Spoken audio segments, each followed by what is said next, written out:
Buenos días. Hoy vamos a hablar acerca de lo que es el aprendizaje. Nosotros hemos mencionado acerca del aprendizaje cuando vimos percepción, ¿sí? Y es importante ahora ver cómo nosotros aprendemos, cómo se lleva a cabo este proceso en nuestro organismo. Pero para hablar del aprendizaje, nosotros tenemos que dar una definición. Nosotros decimos que el aprendizaje es un cambio en el comportamiento relativamente permanente que se presenta como resultado de la práctica o la experiencia, ¿sí? Cuando nosotros hablamos de que es relativamente permanente, estamos tratando de diferenciar al aprendizaje de la ejecución y de la fatiga. Esta diferencia es principalmente temporal. El aprendizaje se refiere a los cambios a largo plazo, producidos precisamente por llevar a cabo una práctica de algo o por tener mucha experiencia en algún aspecto, ¿sí? Todo lo que se aprende normalmente se encuentra disponible para ser usado por el organismo por un largo periodo. En tanto que la ejecución, por otra parte, es la demostración del aprendizaje y depende considerablemente de las condiciones momentáneas del organismo y del medio ambiente, ¿sí? Por otra parte, la fatiga, nosotros sabemos que es un desgaste físico e intelectual. Entonces, muchas veces esa fatiga va a incidir o va a influir en el rendimiento que nosotros vayamos a tener de algo que tenemos previamente aprendido, ¿sí? También muchas veces, por muchos años se pensó que la mayor parte del comportamiento humano era instintivo. Es decir, que nosotros presentábamos comportamientos comunes, no aprendidos, continuos y complicados, ¿sí?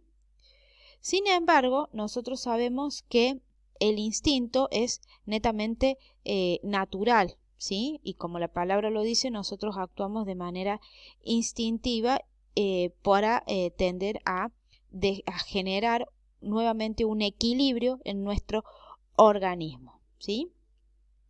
En tanto que el aprendizaje implica una cuestión de razonamiento por parte de la persona y de elección, ¿sí? Nosotros vamos a elegir qué queremos aprender y qué no, ¿sí? Entonces podríamos decir que el aprendizaje y el instinto no son sinónimos, ¿sí? Nosotros vamos a poder evidenciar en este caso dos tipos de aprendizaje: el aprendizaje por observación y el aprendizaje por asociación. Ahora nos vamos a referir a 4 conceptos básicos, de los cuales algunos ya los hemos visto, como son la motivación, el estímulo, la respuesta y el refuerzo. Cuando nosotros hablamos de motivación, decimos que la motivación o el impulso, vamos a hablar de manera de sinónimos, son necesarios para la actividad o el comportamiento. Sabemos que la motivación es una condición provocada por el organismo, ¿sí? ¿Por qué? Porque puede resultar de la privación particular o de algún estímulo específico para el organismo, ya sea interno o externo, ¿sí? Y como nosotros vimos, los impulsos podíamos tener impulsos primarios o secundarios. Los impulsos primarios no se aprendían, por ejemplo, el hambre, mientras que los impulsos secundarios sí eran aprendidos.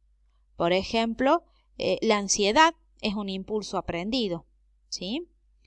Entonces, a partir de eso, nosotros vamos a ver cómo van a influir esta motivación y estos impulsos en el proceso de aprendizaje. Después vamos a tener lo que son los estímulos, que el estímulo sabíamos que era la ocasión para una respuesta y puede ser cualquier objeto o suceso objetivamente descrito, ya sea interno o externo al organismo. El estímulo obviamente va a establecer la etapa para una respuesta a una serie de respuesta, ¿sí? Por ejemplo, el sonido del despertador es un estímulo para levantarme. El aroma del café es un estímulo para servirme una taza de café, ¿sí? El sentimiento de vacío en el estómago es un estímulo para comer, ¿sí? Entonces, todos esos son ejemplos de estímulos que van a ocasionar una respuesta. Ahora, ¿qué es la respuesta? La respuesta es el comportamiento resultante de un estímulo. La respuesta está conectada con el estímulo en forma que al ocurrir el estímulo, la respuesta le sigue. Como en el caso de los estímulos, las respuestas pueden ser obvias y fáciles de observar o bien sutiles y difíciles de percibir. La complejidad de la motivación y del comportamiento humano con frecuencia hacen difícil aislar el estímulo específico que ocasiona una respuesta dada, ¿sí? Ahora bien, ¿qué es lo que es el refuerzo? Y este es el concepto nuevo que nosotros vamos a incluir. El refuerzo es cualquier objeto o suceso que sirve para aumentar o mantener la fuerza de una respuesta. El papel de los refuerzos para producir cambios en el comportamiento, ¿sí? Fue resumido por Thorndike, ¿sí? Como la ley del efecto, ¿sí? La ley del efecto es un principio básico que describe la forma en cómo se modifica el comportamiento, ya que una vez que se aprenden cuáles son las cosas que alientan a una persona sometida a un entrenamiento a través de la experimentación y la observación, resulta posible comprobar su comportamiento alentado. El principio del refuerzo opera con independencia de que la persona esté en entrenamiento o no, ¿sí? De hecho, una gran parte del aprendizaje se adquiere bajo un nivel consciente. Esto quiere decir que la persona que se está entrenando no se da cuenta de que está aprendiendo, ¿sí? Y cuando nosotros hablamos de refuerzos, los psicólogos distinguen dos clases de refuerzos, los primarios y los secundarios. Los refuerzos primarios son recompensantes por sí mismos debido a que satisfacen necesidades o reducen impulsos directamente. Por ejemplo, la comida es un refuerzo para una persona hambrienta, en tanto que los refuerzos secundarios son recompensantes debido a su relación previa con refuerzos primarios. Por ejemplo, una madre abraza y acaricia a su bebé mientras lo alimenta. Eventualmente los abrazos y la caricia se conectan con la alimentación y se convierten en refuerzos ya por sí mismos, aún en ausencia de la alimentación, ¿sí? Otro refuerzo secundario común es el dinero. A pesar de que no refuerza o alimenta al organismo por sí mismo, el dinero tiene el poder de fortalecer las respuestas a través de su continuada asociación con los refuerzos primarios, ¿sí? Ahora vamos a hablar de dos procesos básicos de aprendizaje, ¿sí? Y para resumir un poquito y para hacer una introducción a cada uno de estos procesos de aprendizaje, vamos a ver un video.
de este experimento, se comprobó que un